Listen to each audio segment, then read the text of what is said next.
Very warm welcome to all of you. आशा करते हैं आप लोग बहुत अच्छे होंगे। देखिए, पहले लेक्चर में हम लोग देखे थे फर्स्ट वार ऑफ इंडिपेंडेंस की बात हो रही थी। तो उसमें हम लोग देखे थे पॉलिटिकल कॉज में हम लोग देखे थे सब्सिडायरियंस क्या होता है, फिर से डॉक्ट्राइन ऑफ लेफ्ट कैसे क्या होता है, इन्होंने कैसे कैसे मतलब किसी राजा को अपने कब्जे में कर लिया, मतलब बहुत सारे तरीके से। आज जो टॉपिक है उसमें हम लोग देखेंगे socio religious causes. Socio religious causes हम लोग देखेंगे कैसे इन्होंने धर्म के साथ हमारे हमारे सोसाइटी के साथ छेड़छाड़ करके और लोगों को बांटने का काम किया और हिंदू मुस्लिम में बहुत ज्यादा आहत फैले और कैसे इन्होंने टॉर्चर किया। सारी चीजें हम लोग देखेंगे और भी सारी चीज देखेंगे कि हम लोग ये कैसे लोग मतलब धर्म के नाम पे, जात के नाम पे, उसके बाद से अमीर के लोगों के बीच, गरीब लोगों के बीच मतलब बहुत ज्यादा भेदभाव करके और कैसे ये लोग आगे बढ़ने की कोशिश किए ब्रिटिशर्स, और क्या क्या वो चीजें थी जिससे हमारी जो हमारी भावनाएं आहत हुई और जो हमारा फर्स्ट वार ऑफ 1857 का बहुत बड़ा कॉज बना। तो पहला है socio religious cause. Socio religious cause मतलब कि जो हमारा सोसाइटी है और जो हमारा धर्म, तो उस सोसाइटी और धर्म में क्या क्या वो लोग छेड़छाड़ किए हैं या क्या क्या उन्होंने इंटरफेयर किया और कैसे कैसे इन्वेशन लाए, जिससे हमारे जो हिंदू थे या मुस्लिम भाई लोग थे उनके बीच में बहुत ज्यादा क्या हुआ, तनाव हुआ और उसकी वजह से क्या हुआ कि उन्होंने रिवॉल्ट कर दिया 1857 का। देखिए, तो सबसे पहला है interfere with the social custom. Interfere with the social custom, इसका मतलब ये हुआ कि जो सोशल कस्टम था, जो पहले से प्रथा चली आ रही थी, जब ब्रिटिश हमारे देश में नहीं हुआ करते थे, मुगल जब नहीं हुआ करते थे, उससे पहले से जो प्रथा चली आ रही थी, उस प्रथा के साथ छेड़छाड़ करना। तो ये जो सिस्टम था उन्होंने ब्रिटिशर्स ने बहुत मतलब जोरदार से किया। और पहला था एवोल्यूशन ऑफ सती। अब देखिए, जो एवोल्यूशन ऑफ सती प्रथा था उसको उन्होंने एवोल्यूश किया, एक एक्ट पास किया एवोल्यूशन ऑफ सती प्रथा, वो 1829 में। और जो 1829 में एक्ट पास किया उसमें उन्होंने क्या किया कि जो सती प्रथा थी उसको क्या कर दिया, बैन कर दिया। अब ये सती प्रथा क्या होता है, ध्यान समझिए।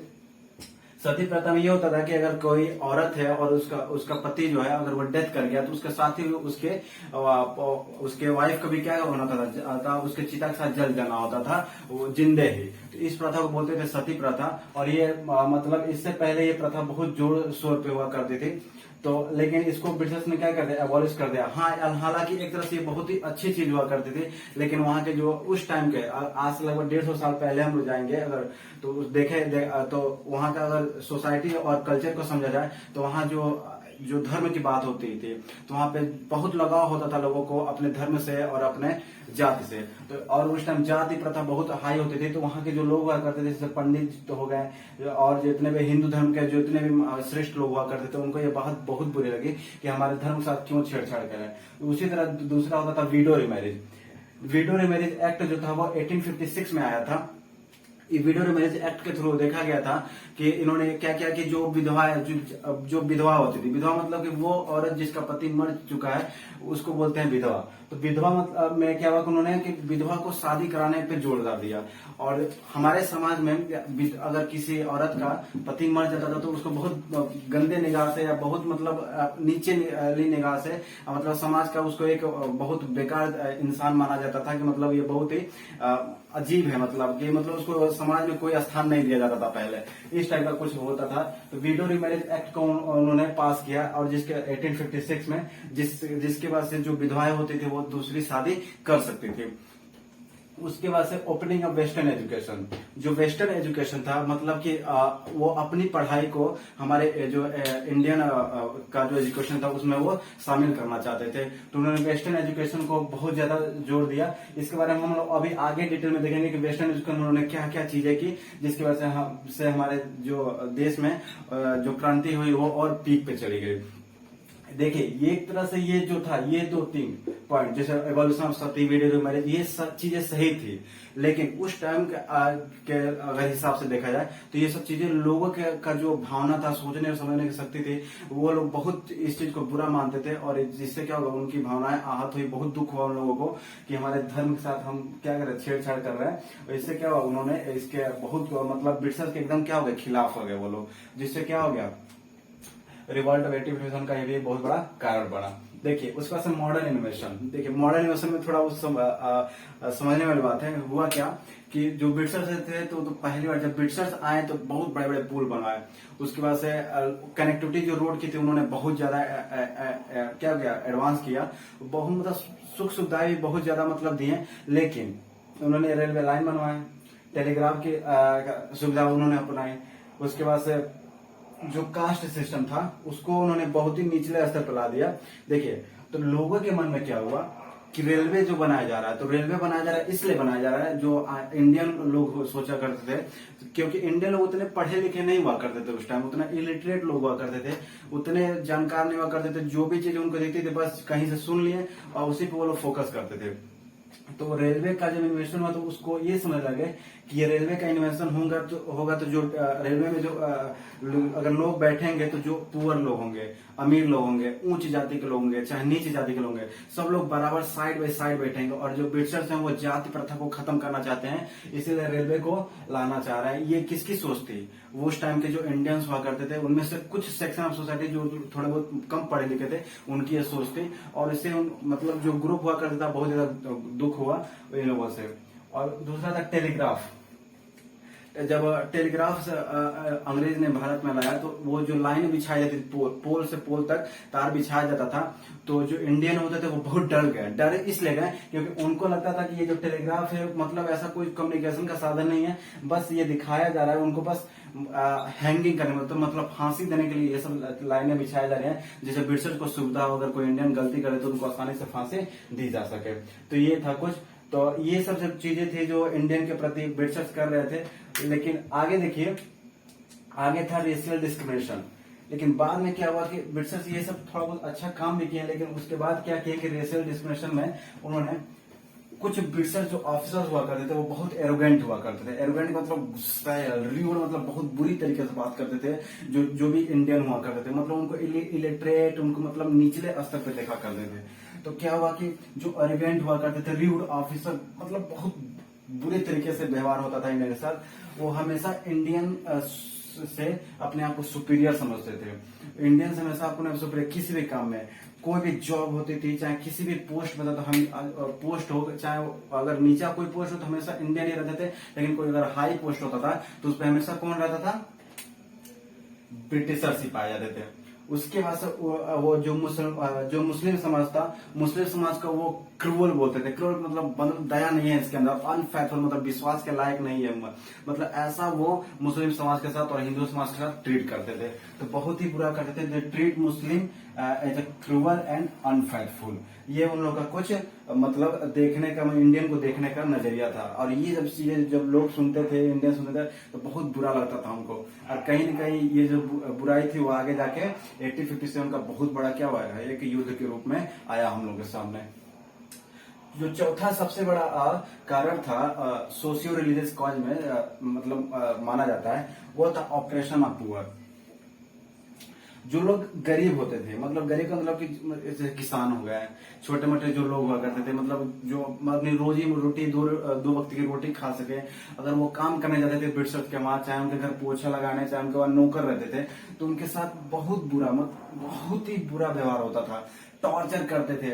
अगर जैसे अगर कोई उनके वहां कुक है तो कुक अगर खाना बना, अगर नमक कम पड़ गया चाहे कुछ भी, तो बहुत बुरी तरीके से वहां पे इरिटेट होता था, उनको सजा दी जाती थी, वहां पे मार भी देते थे वो लोग। उसके बाद फ्लॉगिंग तो गालियां बहुत बुरी तरीके से देते थे, वो भी बहुत बुरे बुरे गंदे लेवल पे गालियां सुननी पड़ती थी बिना किसी गलती के इंडियन को। और उसके बाद इम्प्रिजमेंट, अगर छोटी मोटी कहीं गलती पा गई तो वो जो ऑफिसर्स हुआ करते थे वो उनपे डिपेंड करता था कि वो कितनी बड़ी सजा देने जाते। कई इंडियंस को इम्प्रिजन, पूरी लाइफ क्या करते, जेल में डाल देते थे। मतलब वो इंसान अपनी पूरी जिंदगी जेल में काटेगा, कभी बाहर नहीं निकल सकता। उसके बाद से जो लैंड होता था जहाँ पे वो रहते थे, जो किसान छोटे मोटे होते हुआ करते थे, जिनमें छोटी सी टुकड़ी की लैंड होती थी जिसपे वो अपने बच्चों का अपना किसी तरह पालन पोषण करते थे, उस लैंड पे बेचारे क्या करते, उस लैंड पे ये लोग क्या करते थे, बहुत ज्यादा टैक्स लगा देते थे। जिससे क्या होता था कि वो इंसान अगर अनाज पैदा करता था किसान, तो अनाज पैदा करने में सारा टैक्स कहाँ चला जाता था, उन ब्रिटिश ऑफिसर के पास चला जाता और इन लोगों के पास कुछ नहीं बचता था। ये सब चीजें जो थी वो 1857 का बहुत बड़ा रुख ली। ये ब्रिटिशर्स यहीं पे नहीं रुके हैं, आगे देखिए और क्या क्या करते गए ये लोग। उसके बाद से ये सब एक्टिविटी मिशनरी लाए। अब ध्यान सुनिए, एक्टिविटी मिशनरी, इन सब का दिमाग देखिए कितना खतरनाक था। ये सब क्या किया, सबकी मिशनरी चला दिए। मिशनरी में मतलब कि ग्रुप ऑर्गेनाइजेशन चला दिए। ऑर्गेनाइजेशन में क्या होता था कि ये सब अपने धर्म का प्रचार करने लगे, और धर्म के प्रचार में ये सब क्या करते थे कि हिंदू जो होते थे, मुस्लिम हो करते मतलब उस टाइम लोग बहुत कम पढ़े लिखे हुआ करते थे, और इसी का फायदा ये ब्रिटिशर्स उठाए। उन्होंने क्या किया कि मिशनरी का थ्रू क्या किया कि जितने भी हिंदू और मुस्लिम लोग हुआ करते थे उनको क्रिश्चियन में कन्वर्ट करना स्टार्ट कर दिए, और उनको अपने धर्म के बारे में अच्छी अच्छी बातें बताकर मतलब पूरी तरीके से बेवकूफ बना के और अपने वश में करके उनको क्रिश्चियन के टर्म में क्या कर देते थे, कन्वर्ट कर देते थे। और एक्टिविटी मिशनरी देखिए आज भी हमारे देश में बहुत सारी मिशनरी हैं जो देश में हमारे चलती हैं क्रिश्चियन के, और रियलिटी में देखा जाता है मिशनरी का यही काम होता है कि क्या करना, अपने धर्म का प्रचार करना। आप भी अगर कहीं भी अगर जाते होंगे तो कहीं न कहीं बस स्टेशन पे या रेलवे स्टेशन पे ये कहीं न कहीं कागज का बांटते हुए मिल जाते होंगे। आप किसी चर्च में चले जाइए तो वो कभी नहीं कहेंगे कि आप हिंदू हैं चाहे आप मुस्लिम हैं, तो आप क्या कीजिए कि आप गीता का पढ़िए या कुरान पढ़िए, ऐसा कुछ नहीं कहेंगे। वो हमेशा कहेंगे अपने क्रिश्चियन धर्म का क्या करेंगे, प्रचार करेंगे। उसके बाद इन्होंने मिशनरी के थ्रू बहुत सारे इंडियन को क्या किया, कन्वर्ट किया, किसमें, क्रिश्चियन में। और जिसका सबसे बड़ा रीजन है कि आज यही सबसे बड़ा रीजन है कि आज जो है पूरे वर्ल्ड में क्रिश्चियन जो धर्म है वो सबसे पीक लेवल पे और सबसे ज्यादा क्रिश्चियन धर्म पूरे वर्ल्ड में पाया जाता है, क्योंकि क्रिश्चियन धर्म का हमेशा अपने धर्म का प्रचार करता है और उसके थ्रू क्या करता है, और लोगों को क्या करता है, वो प्रेशर बनाता है, फोकस देता है, लालच करता है कि आप हमारे धर्म में क्या आ जाइए। यही सबसे बड़ा रीजन है क्रिश्चियन जो धर्म है, जो ईसाई धर्म है वो सबसे पीक लेवल पे है। उसके बाद देखिए जो सबसे बड़ा रीजन था छठा, वो फियर रिगार्डिंग वेस्टर्न एजुकेशन। देखिए जब वेस्टर्न एजुकेशन आया, वेस्टर्न एजुकेशन मतलब पश्चिमी, मतलब यहाँ वेस्टर्न का मतलब होता है पश्चिमी, एजुकेशन मतलब शिक्षा। तो ये वेस्टर्न देखिए यहाँ से समझिए कि वेस्टर्न एजुकेशन इसको क्यों बोला जा रहा है। ध्यान सुनिए, अगर इंडिया का आप मैप देखेंगे तो इंडिया जो है वो नॉर्थ ईस्ट में आता है अगर वर्ल्ड का मैप देखेंगे, और जो ब्रिटेन है और इंग्लैंड है वो आपको पड़ेगा वेस्टर्न साइड में, मतलब नॉर्दर्न और वेस्टर्न साइड में पड़ेगा। एक्चुअली अगर देखा जाए तो थोड़ा बहुत मतलब ज्यादा झुकाव इसका वेस्टर्न साइड में, मतलब पश्चिम दिशा में है, इसलिए इसको बोलते हैं वेस्टर्न एजुकेशन। तो वेस्टर्न एजुकेशन जो था वो 1829 में क्या हुआ कि पहली जो एक कलकत्ता मद्रास कॉलेज थी, ये जो था ये मुस्लिमों का एक बहुत बड़ा कॉलेज हुआ करता था। यहाँ पे इन ब्रिटिशर्सों ने क्या किया कि कहा कि इंग्लिश पढ़ना तुम लोग को बहुत कंपलसरी है, अगर इंग्लिश नहीं पढ़ोगे तो कोई डिग्री तुम लोग को हासिल नहीं हो सकता। तो इंग्लिश को उन्होंने कंपलसरी सब्जेक्ट बना दिया, कहाँ पे, कलकत्ता मद्रास कॉलेज में। और यहाँ तक मुस्लिमों को मतलब हिंदुओं को भी नहीं छोड़े। देखिए आगे उन्होंने क्या किया, जो बनारस संस्कृत कॉलेज था जिसको आज BHU बोलते हैं, बनारस हिंदू यूनिवर्सिटी, ये जो है बनारस संस्कृत, इन्होंने इंग्लिश को क्या कर दिया, एकदम कंपलसरी बना दिया, कंपल्सरी सब्जेक्ट। मतलब मनमानी, मतलब आने के बाद से देश में तुम आज रूल कर रहे हो, उसके बाद से तुम एक्सप्लॉइट कर लिए, पूरे देश को खत्म कर रहे हो धीरे धीरे, उसके बाद भी तुम नहीं मान रहे हो, तुम मतलब हमारे धर्म, हमारे एजुकेशन, हमारे संस्कृति, हमारे कल्चर के सबके साथ क्या कर रहे हो, तुम लोग छेड़छाड़ कर रहे हो। और ये सब चीजें थी जो लोगों को बहुत बुरी तरीके से आहत करे। देखिए अगर कहीं पैसा खो जाए तो उतना बुरा नहीं लगता, लेकिन अगर कहीं हमारा धर्म के साथ अगर कोई भेदभाव कर रहा है, चाहे हमारे कल्चर के साथ, चाहे हमारे सोसाइटी के साथ कोई अन्याय करता है, तो अगर कोई भी इंसान हो, वो भले पढ़ा लिखा ना हो, उतना जानकार ना हो, लेकिन उसको बहुत बुरा लगता है। तो ये लोग यही बेवकूफी ब्रिटिशर्स कर रहे थे वेस्टर्न एजुकेशन को लाके। जब वेस्टर्न एजुकेशन ला दिए और ये लोग कंपल्सरी कर दिए, तो देखो इससे फायदा भी हुआ। इससे पहले जो ब्रिटिशर्स की नीति को इंडियन कभी नहीं समझ पाते थे कि एक्चुअली में चाहते क्या है, लेकिन लोग अब जब वेस्टर्न एजुकेशन को अपना के और पढ़ने लगे, तो जब पढ़ने लगे तो ब्रिटिशर्स के बारे में इंग्लिश जानने लगे। जब इंग्लिश जानने लगे तो जो भी चीजें हुआ करती थी, दस्तावेज प्रस्ताव जो भी आता था ब्रिटिशर्स का, वो सारा A to Z सब किस में होता था, इंग्लिश में हुआ करता था। अब क्या हुआ कि लोग जो थे इंडियन वो सब जानने लगे इन लोग के बारे में, और जब जानने लगे तो इनकी जो पूरी जो नीति थी वो समझ में आने लगी। और यही मेन रीजन था कि ब्रिटिश के बारे में समझ गए थे इंडियन कि ये जो है हमारे अगर इंडिया में रहे तो हमारे लिए भलाई का काम कभी नहीं कर सकते हैं। यही सबसे बड़ा मेन रीजन था।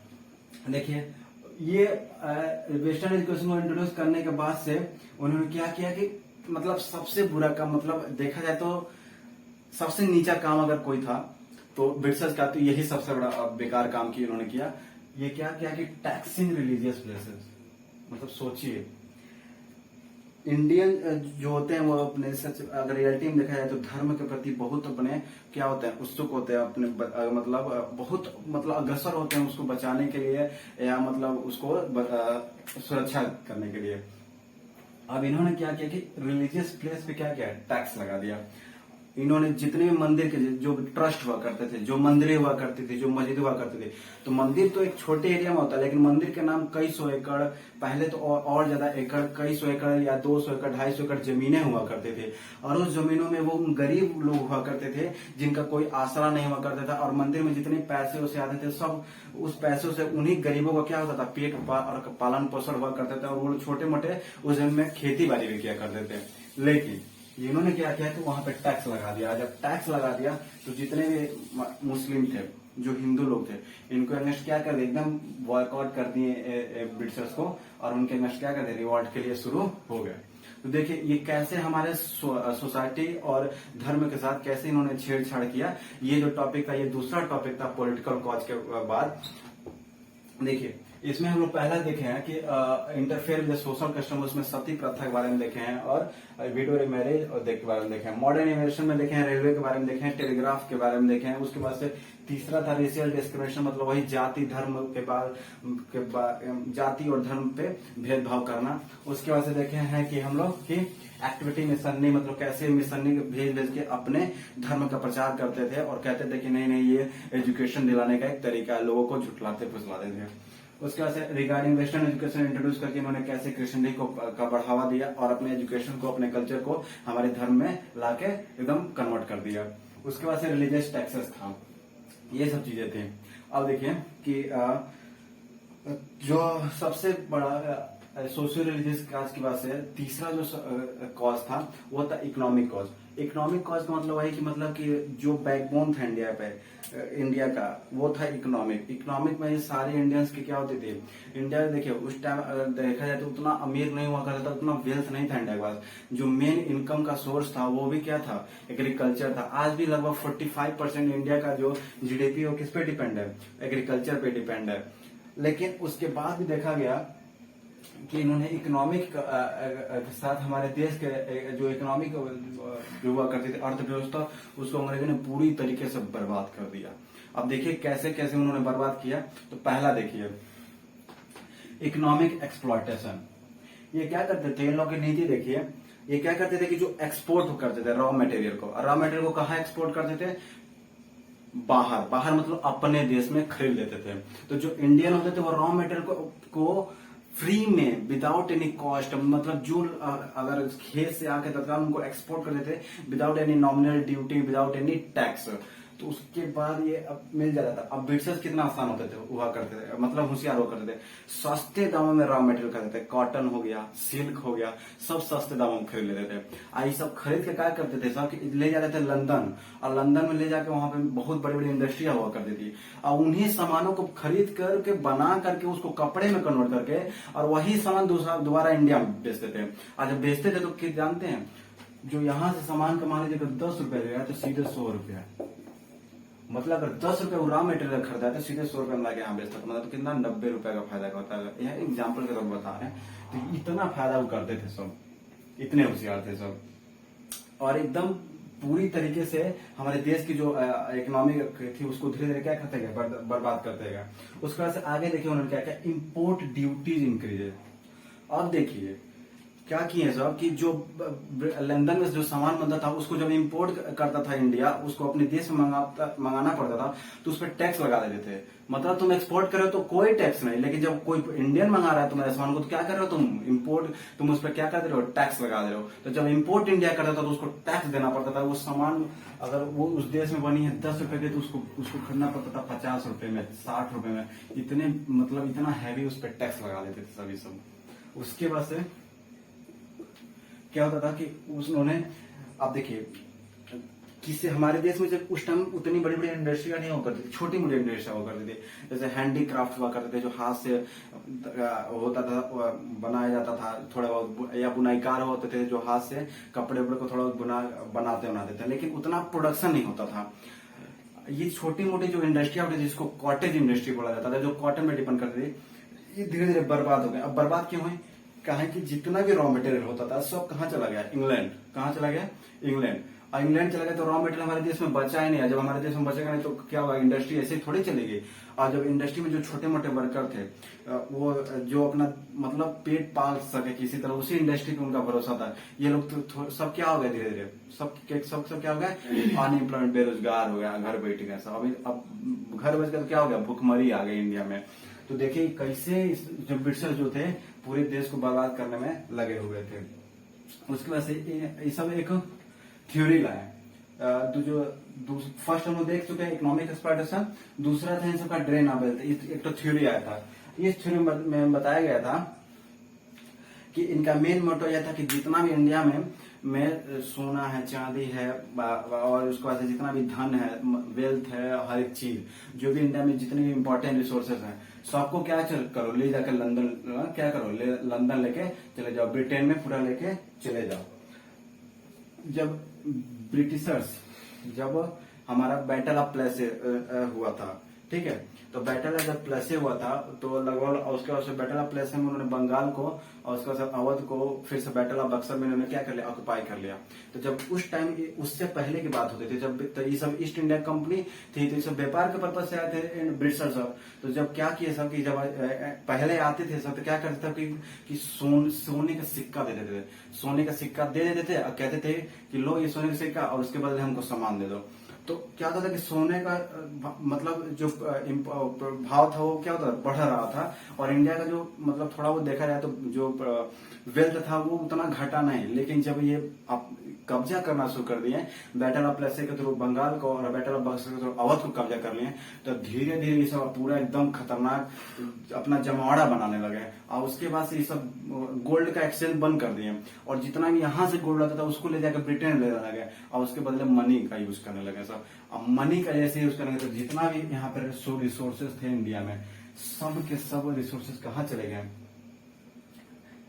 लंदन या ब्रिटेन। और बचा क्या हमारे पास, सिर्फ थोड़ा बहुत पैसा, क्योंकि वो भी पैसा उतना नहीं देते थे। वो भी क्या होता था, बिना एनी नॉमिनलिटी या जो थोड़ा बहुत कास्ट होता था वो उतना पैसा देके और सारा सामान लेके चले जाते थे। तो ड्रेन अब जो बिल था, ये थ्योरी यही कहती है कि इसमें क्या होता था कि ये लोग क्या करते थे कि पूरे जो रिसोर्सेज हुआ करते थे इंडिया की, वो चाहे वेल्थ हो, किसी भी रिसोर्स, एग्रीकल्चर का प्रोडक्ट हो या तुम आपका सोना हो, चाहे कुछ भी जो इंडिया में प्रोडक्शन हो रहा है वो सबको लेके चले जाना विदाउट एनी नॉमिनल ड्यूटी, मतलब बिना किसी फायदे के उसको क्या करना, लेके एक जगह से दूसरी जगह चले जाना। ये उनका सबसे बड़ा क्या था, मोटो था। उसके बाद से क्या हुआ कि तीसरा जो था, देखिए जब रॉ मटेरियल हमारे तीसरा जो टॉपिक है उसमें देखिए जब रॉ मटेरियल नहीं था इंडिया में तो क्या हुआ कि जो इंडस्ट्री थी, कॉटेज इंडस्ट्री, हैंडीक्राफ्ट, जो लोग हाथ से बुनाईकार होते, सिलाई करते थे, उनका ये जो कॉटेज इंडस्ट्री में जो छोटे मोटे जो लेबर काम करते थे उनका बेरोजगार हो गए, एकदम क्या हो गया, धीरे धीरे खत्म हो गए। तो जो सिल्क का प्रोडक्ट होते थे इंडिया में वो धीरे धीरे क्या हो गए, खत्म हो गए। उसके बाद जो स्पाइनिंग होती थी, स्पाइनिंग मतलब कि, और स्पाइनिंग मतलब जो कॉटन होता था उसको धागे में कन्वर्ट करना, वीविंग मतलब बुनाई होना। तो ये जो कॉटन से जो स्पिनिंग होती थी, वीविंग होती थी, वो धीरे धीरे क्या हो गई, सब खत्म हो गई। सारा बेरोजगार इंडिया में क्या हो गया, आ गया, और अनएम्प्लॉयमेंट इंक्रीज हो गया। अनएम्प्लॉयमेंट मतलब वही बेरोजगारी क्या हो गई इंडिया में, इंक्रीज हो गई। उसके बाद से देखिए और सारी चीजें हुई थी डीके ऑफ कॉटन इंडस्ट्री के बाद से। उसके बाद से अभी हम आगे उसको देखेंगे। देखिए अगला जो टॉपिक है वो था inhuman treatment with the Indigo cultivator. अब इसका मतलब ध्यान समझिए कि मतलब कि जो किसान हुआ करते थे, जो खेती करते थे, उन लोगों को क्या करते थे कि ये सब ब्रिटिशर्स कहते थे कि तुम केवल इंडिगो की खेती करोगे। किसकी खेती करोगे, इंडिगो की। इंडिगो मतलब नील की खेती, इसको नील बोलते हैं हिंदी में हम लोग, नील की खेती। अब ध्यान से समझिए कि क्यों ये लोग ब्रिटिशर जो थे वो फोर्स करते थे कि आप इंडिगो की खेती कीजिए। क्योंकि जितने भी इंडस्ट्री हुआ करते थे इनके ये सबसे बड़े बड़े इंडस्ट्री सब कहाँ होती थी, लंदन में। अब ये इंडस्ट्री सबसे बड़ी इंडस्ट्री जो हुआ करती थी उसमें मेन वो ये कॉटेज इंडस्ट्री हुआ करती थी, जो क्या कहते कपड़ों का उत्पादन करती थी। इसलिए हम लोग मैनचेस्टर ऑफ जो मैनचेस्टर है वो लंदन में, और जो मैनचेस्टर है वो दुनिया का सबसे बड़ा अभी भी कपड़े का सबसे ज्यादा प्रोडक्शन कहीं होता है तो वो वही होता है। इसलिए लंदन को मैनचेस्टर, लंदन में एक जगह है जहाँ जिसको क्या बोलते हैं मैनचेस्टर, उसी के नाम पे हम कहते हैं कि मैनचेस्टर ऑफ इंडिया क्या है, मैनचेस्टर ऑफ चाइना क्या है, मैनचेस्टर ऑफ जापान क्या है। इस तरह से हम लोग कहते हैं कि इस देश का मैनचेस्टर कौन होता है। मैनचेस्टर एक जगह है कहाँ पे, लंदन में, जहाँ कपड़े की क्या होती है, सबसे ज्यादा क्या होती है, उत्पादन होती है। तो अगर वहां उत्पादन होगी तो वहां पे कपड़े को कलर करने के लिए तरह तरह के क्या चाहिए, रंग चाहिए होते हैं। और ये जितने भी रंग होते हैं यही इंडिगो, ये नील से मिलता था, इंडिगो से मिलता था। और जो इंडिया का जो सॉइल का कंडीशन था वहां पे वो और जो सॉइल की क्वांटिटी थी वो इंडिगो के कल्टीवेशन के लिए क्या थी, बहुत ज्यादा सुटेबल हुआ करती थी। यही वजह थी कि जो इंडिगो का कल्टीवेशन था वो इंडिया में बहुत ही ज्यादा बहुत ही ज्यादा प्रोडक्शन के लिए क्या करते थे, ब्रिटिशर्स बहुत ज्यादा क्या करते थे, जोर देते थे। देखिए, फार्मर के पास छोटा लैंड हो चाहे बड़ा लैंड हो, तुमको करना है तो क्या करना है, इंडिगो कल्टीवेशन करना, चाहे तुम्हारा परिवार मर जाए भूख के बिना, उससे उनको मतलब नहीं होता था, बस उनको अपने प्रॉफिट से मतलब होता था। अगर कोई फार्मर कहता था कि नहीं हम नहीं करेंगे, हम अपना खुद का बोएंगे, तो उनके क्रॉप कोई बर्बाद कर देते थे। जो खेती उती करते थे, जो इंडिगो के कल्टीवेशन को छोड़कर और कोई मान लो जो फसल वसल बोया कि उसके क्रॉप को बर्बाद कर देते थे। जो उसका गाय, जो उसके बैल होते थे, उन सब बैल को भगा देते थे, या तो उन सब बैल को मरवा देते थे, या तो दूसरे के वहां जबरदस्ती किसी दूसरे को बेचवा देते थे। सब इतने जबरदस्ती मतलब ये सब ब्रिटिशर्स करते थे। और यही सब वजह था कि बाद में ये सब बहुत अच्छे से कुचाई हुई थी सब ब्रिटिशर्स, यही सब रीजन था। तो बहुत बुरा व्यवहार होता था। यहाँ तक आप विश्वास, जब इसकी जब क्या होता था कि यहाँ पे इंडिगो का जो प्रोडक्शन होता था, जो नील बनाने का प्रोसेस होता था, वो बहुत ही टफ होता है, आज बहुत टफ होता है। अब पहले तो मशीनें नहीं हुआ करती थी, पानी को गर्म करके उसके अंदर पानी के अंदर गर्म कुछ देर तक खड़ा रह के उसको फिर नील को उसमें क्या होता था, मसलना रहता था ऐसे पूरा, और उसके बाद वहां से जो निकलता था उसको हम लोग कहते थे कि नील कहते थे। तो जो नील का प्लांट होता था उसको एक्सट्रैक्शन करने में बहुत ज्यादा टाइम लगता था और बहुत मेहनत का प्रोसेस था। तो 18-18 घंटे, 12-12 घंटे, 14-14 घंटे एक इंसान एक जगह खड़े होकर क्या करना पड़ता था, काम करना पड़ता था इंडिगो का कल्टीवेशन करने के लिए। तो बहुत ही ज्यादा मतलब दिक्कत का प्रोसेस था और किसानों के लिए एकदम क्या दुख भरी दिन थी ये। मतलब अच्छा हुआ कि ब्रिटिशर चले गए हमारे देश से।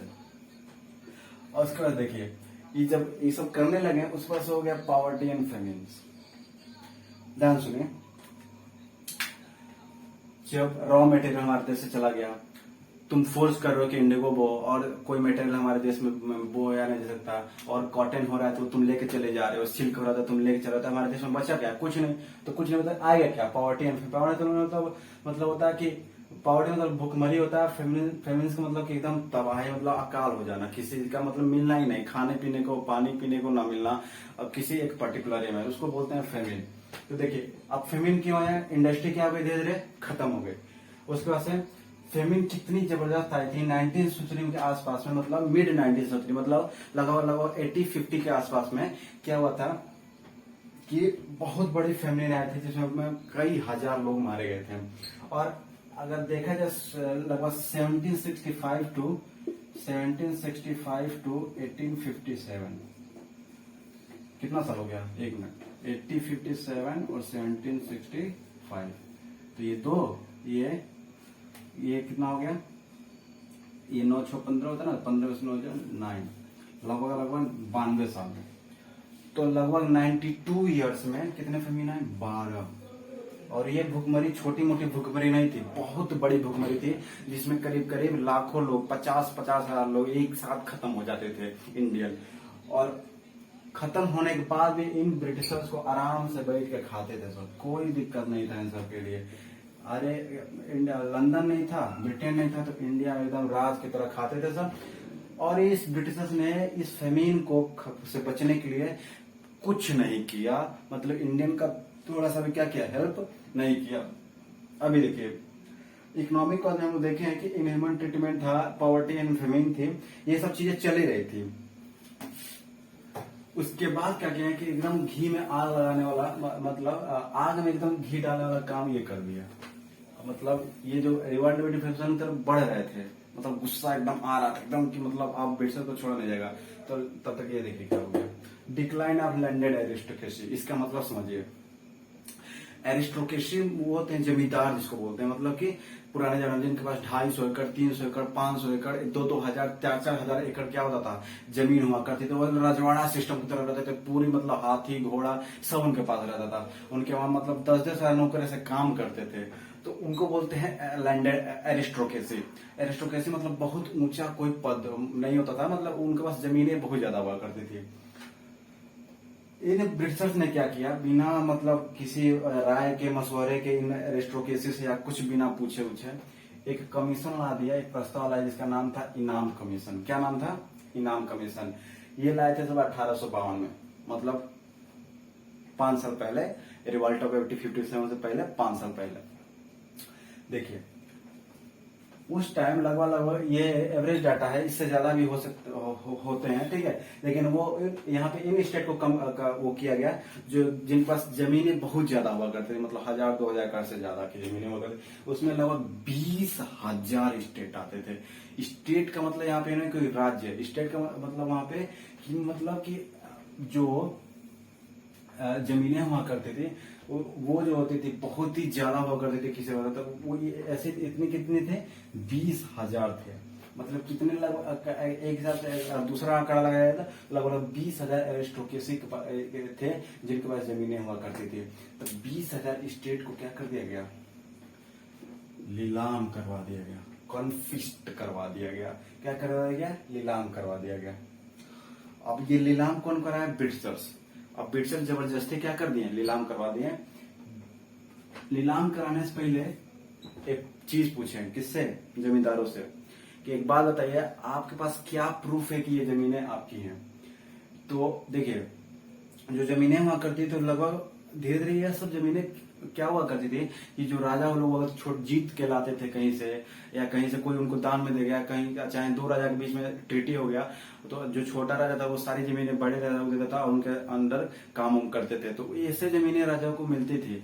तो जब मुगल उगल हुआ करते थे, या उससे पहले जो दिल्ली सल्तनत का पीरियड था, या उससे पहले अशोका मौर्यन एम्पायर, तो वहां से जमीनों का जो प्रसौत और राजवाड़ा सिस्टम से धीरे धीरे चलाता था और एक राजा दूसरे राजा के ऊपर कब्जा करता था। तो उस टाइम कोई दस्तावेज थोड़ी रहता था आज के तरह की कचहरी में जाओ पूरा तुम्हारे नाम से जमीन का पूरा बायोडाटा मिल जाएगा, ऐसा कुछ नहीं हुआ करता था। तो इसे डायरेक्ट प्रूफ मांग रहे, भाई प्रूफ कहाँ से लाएगा वो, उसके पास जमीनें को है, तो प्रूफ नहीं था उसके पास। और जब प्रूफ नहीं था तो क्या कर दिया, नीलाम कर दिया। और नीलाम भी देखिए किसके साथ किया, कितना होशियार थे सब, रिच मर्चेंट कोई इंडियन रिच मर्चेंट होगा, एक तो एक आध दो होंगे सब। रिच मर्चेंट कहां से थे? सब ब्रिटिशर्स हुआ करते थे। और मनी लेंडर वो होते हैं जिनके पास बहुत ज्यादा पैसा होता है और जो ब्याज पे पैसा देते हैं दूसरों को, क्या करते हैं कब्जा ब्याज पे पैसा वैसा देते हैं जब, और उसके बाद पैसा वसूलते हैं। तो इन लोगों के पास भी पैसा का बहुत कमी नहीं होता, बहुत पैसा होता है उनके पास। जो मनी लेंडर हुआ करते थे, जो ब्रिटिशर्स हुआ करते, ब्रिटिशर में जो रिच मर्चेंट हुआ करते थे, सब क्या कर लिए, उनकी जमीनें ले लिए। और जो एरिस्टोक्रेसी का सिस्टम थी जमींदारी का, वो क्या हो गया, खत्म हो गया। और ये जमींदारी खत्म हो गया, अब ध्यान सुनिए, जब जमींदारी खत्म हो गया तो सबसे लास्टली हुआ क्या प्रॉब्लम, कि जब जमींदारी का सिस्टम खत्म हो गया तो सबसे ज्यादा दिक्कत हुई फार्मर को। अब ध्यान सुनिए कैसे, जो फार्मर हुआ करते थे, ये जो जमींदार हुआ करते थे उनके खेतों में काम करते थे, और जो खेतों में काम करने से इनके खेत में काम करते थे, तो जो जमींदार उनको छोटे मोटे प्लॉट दे दिया, जमींदार जो थे वो छोटे मोटे प्लॉट दे दिए थे इन किसानों को, जहाँ पे अपने परिवार का पालन पोषण करते थे। अब जब सारी के सारी जमीनें कहाँ चली गई, ब्रिटिशर्स के अंदर चली गई, तो इन जमींदार के पास बचा क्या, कुछ नहीं। तो फैमिली कहाँ गई फार्मर की, उनका भी सारा जमीन चला गया। जो उनके खेतों में जीते थे, खाते पीते थे, प्रोडक्शन करते थे हर एक चीज का, वो भी क्या हो गया, खत्म हो गया। तो ये सब चीजें थी आज की। तो देखिए आशा करते हैं कि सारी चीजें आप लोगों को समझ में आए होंगे टॉपिक वाइज। देखिए जो चीजें थी इकोनॉमिक कॉलेज में हम देखें कि इनह्यूमन ट्रीटमेंट इंडिगो कल्टीवेशन का था, पॉवर्टी इन फेमिनिन क्या होते थे, उससे पहले इकोनॉमिक एक्सप्लॉयटेशन वाला टॉपिक देखे हैं। ये सब चीजें थोड़ी इंपॉर्टेंट है, इसमें ये सब नाम हम थोड़ा ध्यान से आप लोग याद रखिए। ये सब इनाम कमीशन क्या होता है, ये सब पूछा जाता है एग्जाम में। उसके बाद से तो देखिए ये सब चीजें थी, एरिस्टोक्रेसी सिस्टम कैसे इन्होंने टॉर्चर किया, किसानों को खत्म कर दिया। आज का ये टॉपिक था। अगर आपको कोई भी प्रॉब्लम हो कि इन सारे टॉपिक में किसी तरह का भी क्वेश्चन है तो आप हमसे एकदम बेफिक्र होकर कमेंट सेक्शन में पूछ सकते हैं बिना हिचकिचाहट के। उसके बाद से मिलते हैं अगले वीडियो में, तब तक के लिए धन्यवाद।